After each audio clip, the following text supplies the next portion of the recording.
Et bonjour à toutes et à tous, c'est Get et on se retrouve aujourd'hui pour la présentation d'un nouveau jeu, un nouveau jeu qui se nomme Mini Quest Adventure. Alors ce jeu a été créé par Victor Amoros et par la société Gensoft et MiniTG. C'est un jeu espagnol. Ce jeu, je l'avais backé, je l'avais reçu début de cette année, il me semble, début de cette année 2022, voire fin 2021. Et je l'avais backé sur Kickstarter à l'époque, et il m'avait coûté, pour être franc, une vingtaine d'euros. C'est un dungeon crawler, donc pas très cher, et vous allez voir que niveau matos, eh bien, il y en a. Bon, la qualité reste moyenne, on va dire, mais pour le prix, franchement, il y a énormément de choses dans cette petite boîte. Le jeu en lui-même, vous allez voir, il est relativement simple. Il fait le taf, je trouve. Ça va pas chercher... ça va pas se prétendre un Gloomhaven par exemple. C'est vraiment très light, mais franchement, comme j'ai dit, ça fait vraiment le taf. C'est sympa, c'est pas prise de tête, les règles sont très simples. On peut même se les se créer des règles soi-même, des petites règles maison, il n'y a pas de souci. On a le matos, on a le matos, comme je dis, et on peut ensuite, on suit les règles, et sinon on peut faire un peu ce qu'on veut. Moi, ce que je vais vous présenter le matériel. Je vais ensuite vous expliquer comment il se joue avec les règles de base. Et dans une future vidéo, nous ferons une partie avec les règles de base, on va dire. Et si ça vous plaît, peut-être je vous montrerai avec des petites variantes. On verra si déjà ça vous plaît. Donc, Mini Quest Adventure, je vous présente du coup tout le matériel. Du coup, j'ai tout déballé. Vous avez à peu près tout sur la caméra, sur la vidéo. Je vais commencer par tout ce qui est token. Parce que bon, comme ça, c'est le truc les moins jolis, honnêtement. Les tokens, et ils sont vraiment pas jojo. C'est ce qui me désole un peu. Donc ici, nous avons toutes sortes de tokens qui correspondent à tout ce qui est altération d'état. Donc le gel, la brûlure, le stun, le nombre de fois que notre perso est mort. On verra qu'il peut mourir 3 fois, enfin être KO 3 fois, et la 4e, c'est fini. Donc voilà tous les tokens dits de altération d'état. Ensuite, on a une pétée de tokens de points de vie, de points d'armure et de mana. Voilà, pour compter les points de vie et tout ça. Je me sers, moi, honnêtement, quand j'y joue à ce jeu, des dés pour compter tout ça. Ce sont les dés de One Deck Dungeon, un super jeu que je présenterai bien entendu sur la chaîne. Dungeon Crawler que j'adore. Et là, comme j'ai Forêt des Ombres et le jeu de base, j'ai besoin qu'un seul set de dés, et donc ces dés là me servent pour Mini Quest Adventure. En token, ensuite, nous avons les tokens des héros. Donc oui, on va se déplacer dans les donjons avec ces petits tokens. Voilà, je sais pas si vous arrivez à voir avec mon pouce, parce que ça zoome un peu quand même à la caméra, mais c'est vraiment très petit. Mais bon, comme j'ai dit, ça fait le taf. Donc ça, c'est les héros. La pétée de monstres, de mobs, donc ils sont en plusieurs exemplaires, ils sont numérotés si on ne veut pas se tromper, mais généralement, on se met d'accord, on dit celui-là c'est le numéro 1, celui-là c'est le numéro 2, si jamais ils apparaissent à plusieurs exemplaires, c'est pas non plus très compliqué. Donc les monstres. Et là, nous avons les boss, et je crois que les boss ils sont en jaune, et les mini-boss en rouge. Voilà pour les tokens. Ensuite, on a par contre, contrairement aux tokens, des dés qui sont relativement gros. Alors, ça, ce sont les dés de combat. Et ça, c'est un D6 classique qui permet, en gros, dans le jeu, ça permet de... on le lance pour définir à quelle page on va aller dans le donjon, et aussi pour générer, pour voir les cibles aléatoires, si on ne veut pas se mettre d'accord. Moi, ce que je conseille dans le jeu, c'est que quand on n'arrive pas à savoir le monstre il va attaquer qui et qui quand il a plusieurs choix, généralement, on choisit, si on veut être à la dure, ça sera le choix le plus désavantageux pour soi, ou si on ne peut pas, bon, on lance le dé et le monstre va dire, par exemple, s'il fait de 2 à 3, c'est la mage qui va attaquer, de 5 à 6, ça va être sur le ranger, par exemple. Bon, ça peut être sympa aussi de savoir le comportement des monstres avec les dés. Et donc ça, c'est les combats. Combat très simple, si on lance les 2 dés à chaque fois pour un combat, et on choisit une des 2 faces que l'on veut. Si notre personnage se combat au corps à corps, les réussites ce sont des trucs de corps à corps. Si notre personnage tire à distance, ça sera ça. Si par contre on a cette tête-là, c'est un échec et c'est le monstre qu'on essaie d'attaquer qui nous riposte. Tout aussi simple. Et si jamais on fait ça, ça correspond à un critique, donc on fait une touche, plus on relance le dé. Si on continue à le faire, ça fait Gumble, on inflige plus de dégâts. Par contre, si à force de le lancer, on arrive sur un échec, donc on fait les dégâts, par exemple si on faisait du corps à corps et qu'on tombe sur une cible, on fait les dégâts et ça s'arrête. Par contre, si on fait un échec critique avec la tête de monstre, eh bien, dans les règles, je pense qu'ils disent que ça fait quand même un échec, mais moi je dis que c'est carrément un échec critique. On avait beau continuer à lancer, mais on n'avait qu'à pas relancer. Du coup, c'est le monstre qui t'attaque. Voilà, les faces de dés, très simple, donc on lance les dés, on choisit quelle face on choisit. Par exemple, si on fait ça et ça, bien entendu, si on est au corps à corps, on prendra ça. Par contre, si on est au corps à corps et qu'on fait ça, eh bien ça on ne peut pas le prendre, mais par contre le monstre il sera obligé de nous tataner la tronche. Voilà. Mon côté un peu injuste à la Iron Man. Donc ça, c'est les dés. Ensuite, nous avons... Alors ça, par contre, niveau qualité, je trouve qu'ils sont vraiment pas mal. Les 4 plateaux des héros. Général bleu, c'est le guerrier, ou le tank, enfin, plus le guerrier barbare.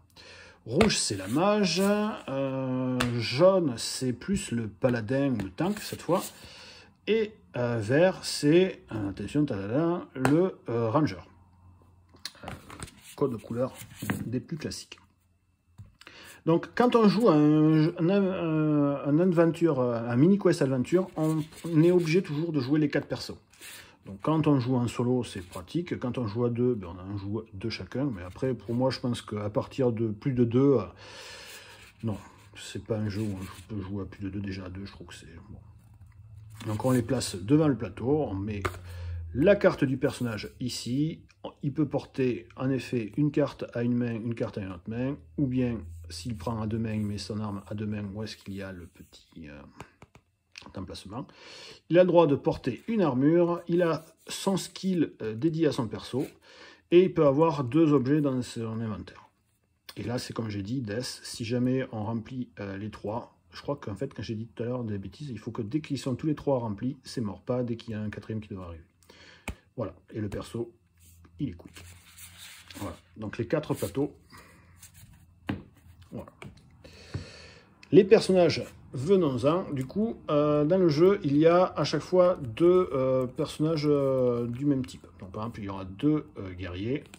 Il y aura 2 magiciennes qui ont des stats qui leur sont propres et qui auront aussi leur compétence qui leur sera propre. Du coup, lui, il a 6 points de vie, il a 4 points de mana et il bouge à 5. Rien de plus classique, il avance, il tape, enfin il peut avancer ou taper, enfin, j'expliquerai les combats tout à l'heure, mais en gros c'est des stats vraiment très très basiques. Voilà. Donc chaque perso a des stats, comme vous pouvez voir, différentes. Alors les cartes, elles sont... Bon, ça brille, ça reste... et les illustrations, c'est relativement basique. Hein. Après, bon, moi, comme j'ai dit, vraiment, ça fait le taf. Donc ça, ce sont les cartes des persos qu'on mettra sur les plateaux, avec les stats. Il y a les cartes exactement les mêmes, avec les mêmes illustrations, mais sans les stats, où est-ce qu'il y a marqué Turn. Et derrière, bon, c'est pareil, c'est en fait marqué turn. Je pensais que c'était les dos étaient différents, mais... En fait, ces cartes-là vont être mélangées au début, enfin, même pas. Non, en fait, au début, on placera les cartes dans l'ordre qu'on veut. Ça, on se met d'accord avec la team. Et en fait, on va les placer, les 4, par exemple, si on joue les 4 persos, comme ça, tac, tac, tac, on les place, tac, tac, tac, tac. Et en gros, ce sera lui qui agira en premier, ensuite elle, ainsi de lui, ainsi d'elle. Voilà. Et une fois qu'on a fini un tour, on le fout en dernier, ça sera elle qui commencera, ensuite lui, et lui en dernier. D'accord? Donc ça, c'est les cartes d'ordre du tour. Elles servent qu'à ça. Mais on verra que entre les persos, il peut y avoir des monstres. Donc en gros, entre lui et elle, par exemple, il y aura un monstre et ça sera lui qui jouera, le monstre, elle, le potentiel monstre qui est après. Donc ça permettra, on saura quel monstre joueront avant quel personnage pour essayer de contrecarrer un petit peu les plans des monstres qui sont vraiment très très très méchants. Un truc qui peut être sympa aussi à jouer, c'est, ça je pense par contre, ça peut être sympa, c'est qu'on joue les héros, un joueur joue les héros, et un joueur peut jouer les monstres, et comme ça, il y a un petit peu de stratégie à côté. Là, nous avons le gros paquet des monstres de base. Voilà.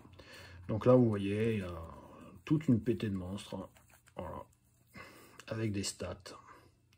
Là, contrairement aux fiches de héros, là on voit en effet leur point de vie, leur point d'armure, leur mouvement, la valeur des dégâts quand ils infligent des dégâts, et leur portée. D'accord? Il faut attention à savoir que par exemple, quand ils font des attaques à portée entre 5 et 10, par exemple là, c'est une attaque à distance, il ne fera des réussites que sur des arcs. D'accord? Les portées qui sont de 1 à 2, c'est considéré comme du corps à corps, donc il fera des réussites que sur des épées. Bon, c'est... Voilà. Pareil pour les personnages de magie, si jamais ils tirent un sort quasiment à portée corps à corps, ce sera des épées, et à distance, ce sera des arcs. Bon, voilà, donc ça, c'est tous les monstres qu'il y a dans le jeu, et moi, voilà, si je peux me permettre d'un petit défaut que je trouve au jeu, c'est que tous les monstres en fait sont juste des stats différentes. Ils n'ont aucune habilité spéciale. Voilà, c'est ce que je trouve un peu dommage. C'est sympa, mais voilà. Et c'est ce que je me disais dans le... Est-ce que c'est possible peut-être d'inventer par exemple une compétence? Lui peut-être il n'a peut-être pas besoin de compétences parce qu'il a énormément d'armure, mais je sais pas. Voilà.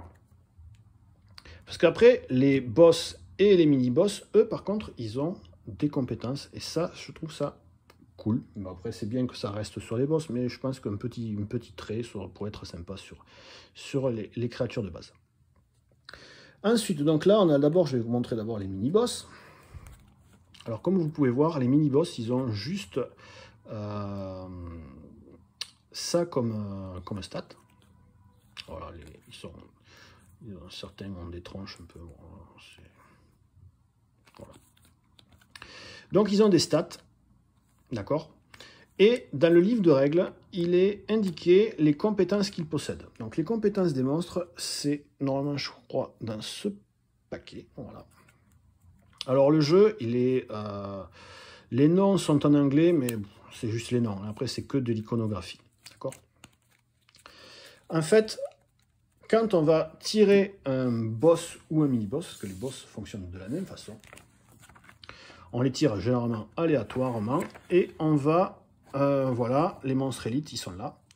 Et on va créer un deck correspondant au boss adéquat. Par exemple, la liche, elle va avoir la compétence Raise the Undead, Drain Life, Dark Barrier et Void. On va récupérer dans les compétences de méchants les compétences qu'il y a dans le livre de règles. Tac, tac, tac, par exemple, je prends ça.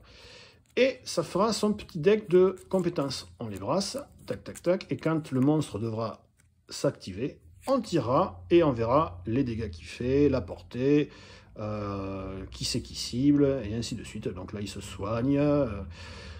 Il inflige 3 dégâts à une portée de 1 à 10. Il cible un seul héros désigné aléatoirement. En gros, c'est ça.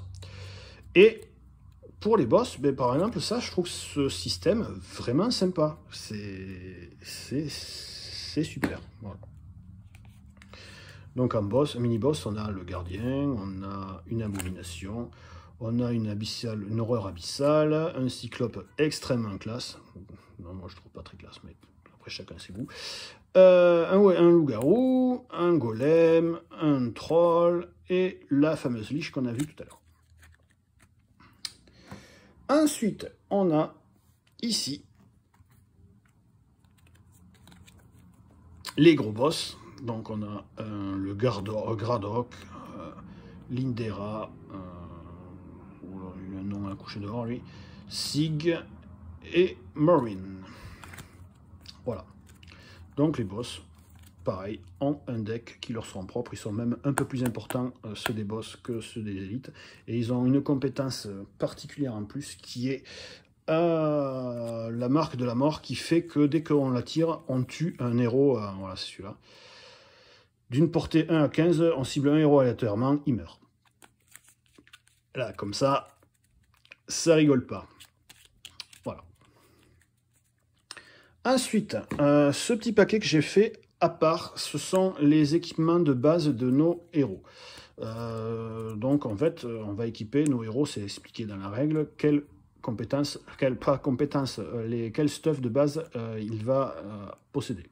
Bah, par exemple, un gars qui possède ça, ben, il aura 3 d'armure. Donc avant de perdre des points de vie, on va péter dans son armure.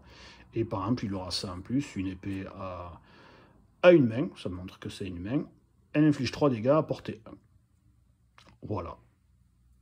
Voilà. Si jamais en lançant les dés, hop, tac, oula, je fais tout bouger, je fais une épée, et bam, je fais 3 dégâts au monstre adjacent. C'est tout. C'est tout. Si j'avais fait un critique, comme là, je fais 3, plus, je continue à relancer. Plus 3, ça fait 6. Est-ce que je m'arrête? Est-ce que je continue? Avoir de... Et si on s'arrête, ben on fait 6 à l'ennemi. C'est tout. Là, par exemple, c'est un sort qui demande 1 de mana pour lancer. Il peut tirer à 1 de distance. C'est un sort, donc ça demande à être équipé d'un bâton magique, par exemple. Et si on réussit, ben pareil, on fait 3 dégâts. C'est tout. Voilà. Après, il y a plein d'icônes qui sont expliquées dans les livrets de règles. Mais ça, c'est au fur et à mesure. Mais c'est vraiment tout. Donc ça, c'est les équipements de base. Dans ce gros paquet de petites cartes, nous avons tous les loots du jeu. Voilà. Il y en a une pléthore, avec à chaque fois les effets qu'il y a dessous. Voilà. Donc ça, j'avais expliqué, donc ça c'est les skills des boss et des élites. Ça, qu'est-ce que c'est? Ça, oui, ça, ce sont les objets légendaires. Voilà. Il n'y en a pas beaucoup, par contre, d'objets légendaires. Mais elles sont extrêmement puissantes. Voilà. Ça, ce sont les skills des héros. Donc, il y a 8 skills. Donc, chaque héros a un skill. Et c'est généralement comment ils utilisent leur mana. Voilà. Donc, logiquement, ça dépend comment on fait... Comment on décide de lancer la partie? Moi, la partie que je montrerai, ça sera vraiment une partie rapido, parce que ça peut être très long pour pas grand-chose, honnêtement, le jeu. Mais la partie normale consiste à... on n'a pas de suite notre skill, normalement les parties un peu plus longues. Mais la partie qu'on va faire, ça sera juste un étage, on va juste rentrer dans le donjon et buter un boss. Et du coup, on aura directement les skills pour que je vous montre une partie... normal. Et ça, ce sont des cartes de modificateurs de stats des monstres.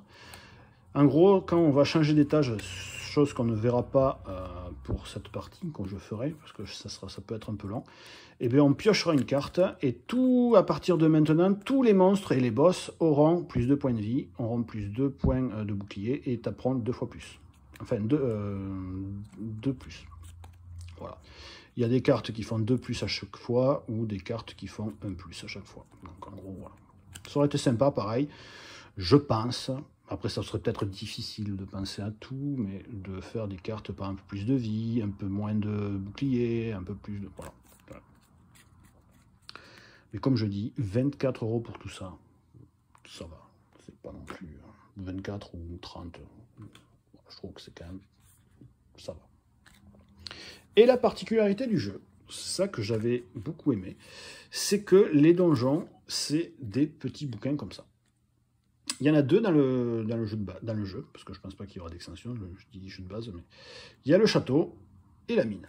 La mine, il est dit que c'est un peu plus compliqué que le donjon, que le château, mais bon, ça va, c'est pas non plus, comme j'ai dit, je ferai du coup une partie avec quand même le château. Et bien c'est tout simple, en gros, au début de la partie, vous allez voir qu'il y a, bon, si jamais on veut voir les règles, les premiers étages, c'est l'étage rouge. Chaque étage comprenne 6 pages. Par exemple, la rouge, elle va jusqu'à 6. On prend le petit dé blanc, on le lance. Ah, 6. Ah, je vais aller à la salle 6. Donc, salle 2, salle 3, 4, 5 et 6. Voilà. Le donjon, et on sait qu'il y a 2 monstres.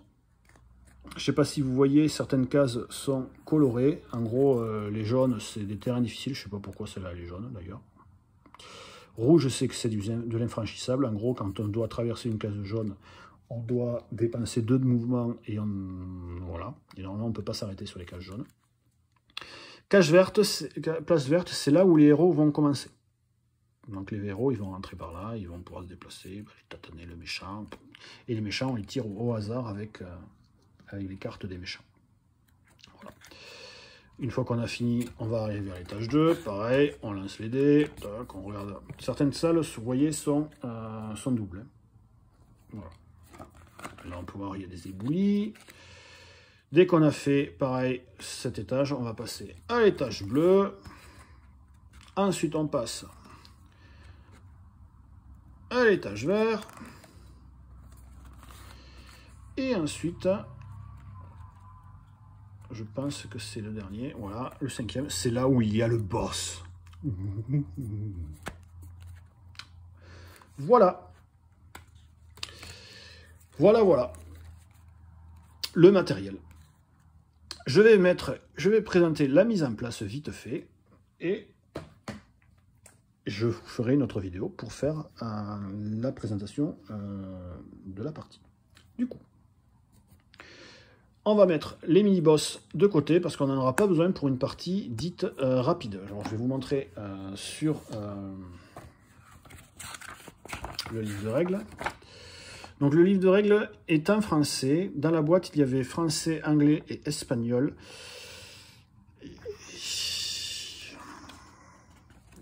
Il y a les règles qu'on a besoin, mais franchement, c'est pas super bien traduit. Voilà, c'est ce que je préfère. Voilà, je préfère être franco, mais bon, pareil, comme d'hab, comme je dis, c'est pas non plus un jeu très compliqué. Donc là, on voit les étages, comme j'ai dit, d'accord? Et les modes de jeu. Donc on peut faire une aventure rapide, un niveau pas de menaces. Donc les menaces, c'est ce qu'ils expliquaient, c'est ces petites écartes-là. Donc là, il n'y en aura pas. On va jusqu'au beau final et tous les héros commencent avec leurs compétences actives. Et donc on fait qu'un seul niveau. Donc quand on fait un niveau, c'est-à-dire qu'on fait qu'une salle rouge, une salle jaune, une salle bleue, une salle verte et un boss. Si on fait 3 niveaux, il faudra faire ça 3 fois. D'accord? Et les 2 premières fois, quand on va rentrer là, ce ne sera pas un boss, ce sera un mini-boss. Voilà. 3 niveaux, 2 cartes de menace. Donc ça veut dire qu'à chaque fin d'étage, on va piocher une carte 2 modificateurs comme ça. 2 monstres élites et un boss final. Et on finit la partie quand on aura buté le boss final. Et on débloque notre compétence à la fin du premier étage. Donc une fois qu'on a fait tout ça une fois.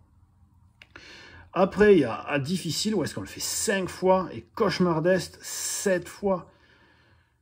Honnêtement, j'ai fait que des parties rapides et ça m'avait suffi, franchement. Ouais. Peut-être aventure, ça pourrait être sympa pour voir les mini-boss, mais franchement, c'est long pour pas grand-chose, franchement. Ou alors à faire en plusieurs fois. Mais... Voilà. Donc, voilà ce que vous avez dans les règles. Ça fait beaucoup d'explications. Vraiment pas grand-chose. Ah oui, les distances, quand on marche, on ne peut jamais bouger en diagonale, alors que quand on tire, on peut mesurer en diagonale. Voilà, ça c'est ce que j'ai expliqué les dés. Et ensuite, à la fin, vous avez toutes les icônes, ça c'est quand même utile, qui sont expliquées. Et comme j'avais expliqué, là, les decks des différents boss, et là, les équipements de départ de chaque perso, ainsi que leurs skills, leurs compétences. Voilà. Et les explique, vous voyez, les explications de toutes les cartes du jeu, au bout de la 16e page, et du matériel. C'est ça que, voilà, c'est un peu... Mais je lui en veux pas, ce jeu, il est ce qu'il est, il est très sympa. Les boss. Alors moi, ce que je vais faire pour la mise en place, je vais mélanger les boss et préparer le deck en avance, parce que en pleine partie, ça va nous gâcher un peu tout. Donc ça sera l'Indira. Donc on va la mettre en haut. Je vais prendre le petit livre et je vais chercher l'Indira, les compétences qu'elle a pour cette partie. Donc elle a Mark of the Dead, donc celui-là qui est toujours dans les boss, hein, le truc pour nous tuer. Elle raise les morts vivants. Ensuite elle a Void, Drain Life, Void. Slice. Non, c'est pas lui. Mark of Dead, Raise and Dead, Void. Si elle a Slice.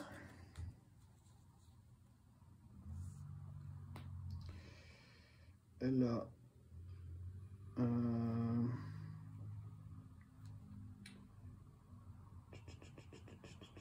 Dark Barrière. Où est-ce qu'il est, Dark Barrière? Dark Barrière. Je crois qu'elle a Leap. Ouais, elle a Leap.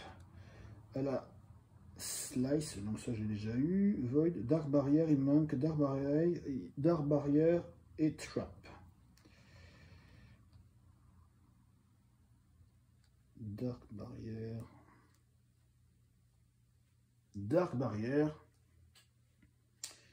et Trap. Voilà. Alors ça c'est le truc un peu chiant, ça coupe un peu dans la partie, mais c'est pas non plus, il n'y a pas mort d'homme comme je dis. Hop. Donc les cartes du boss, on les mélange et je la mets avec la boss pour la fin de la partie pour plus tard. On va prendre seulement le donjon du château, donc le reste on s'en fout. Je vais le mettre pour l'instant là, en attendant de pas...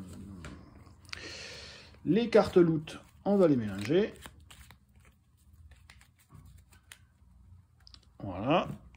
Les cartes ennemies comme ça, on s'en fout, on n'en a pas besoin.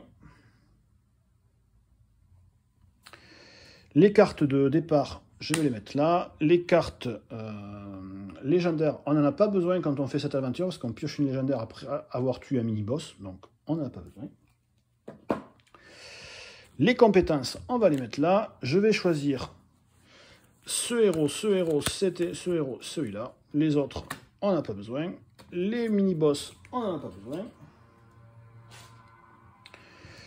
Les cartes hors de 2 tours, on va prendre que les cartes d'hors de 2 tours qu'on a besoin. Les mignons, on va les mélanger.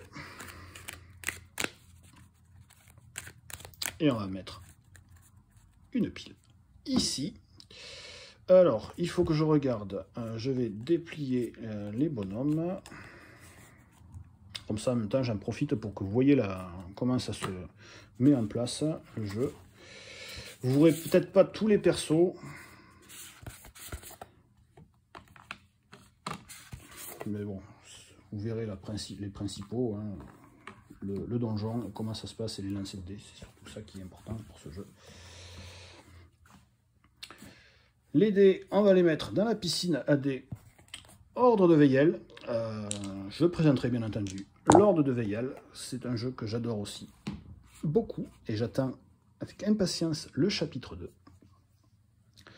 Donc les monstres, on va les mettre là. Les héros, donc je mets le bonhomme sur chacune de leurs emplacements. Tac, tac et tac. Les cartes boss, Osef, on n'en a pas besoin, parce que j'ai gardé celles qu'il me fallait. Les cartes de tour, on va les mettre ici.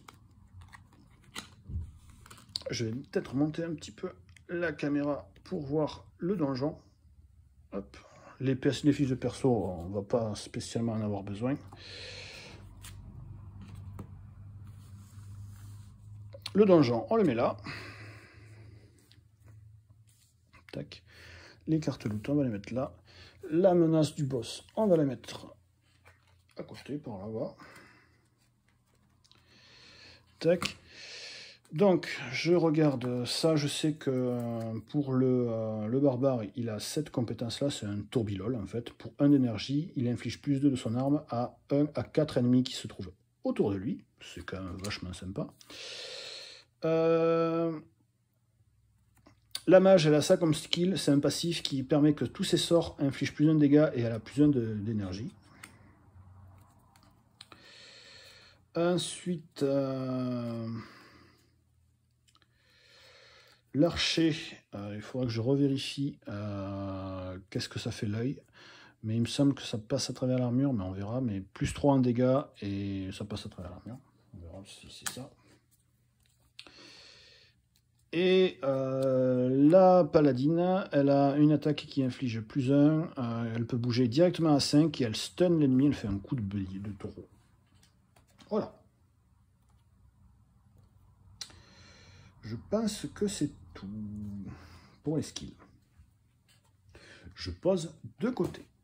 Ensuite, les objets de départ. Le barbare, il commence avec une longsword. Ça, c'est pour la magicienne. Elle a une armure qui lui donne un point d'armure en plus. Ça sert strictement à rien.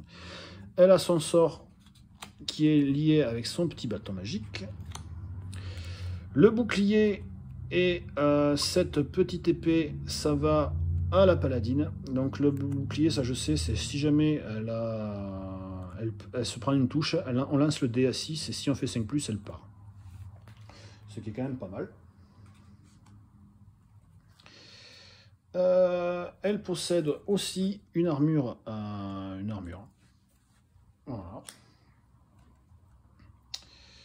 L'archer, il a une armure de cuir avec une arbalète qui lui prend les 2 mains. Et le guerrier, en plus, a cette petite armure qui lui donne 3 points d'armure. Et voilà, le setup est prêt. Je vais en remettre pour que vous voyez quand même les monstres qui seront là. Mis à part de présenter le jeu, de vous présenter le matériel, vous avez vu que c'est quand même relativement rapide à mettre en place la partie, et ça, c'est parfait. Ah si, il fallait que je prenne quand même les tokens, mais bon, les tokens de chaque bonhomme, mais... Et la partie pourra commencer, et je vous dis donc à une prochaine fois pour la vidéo, au moins...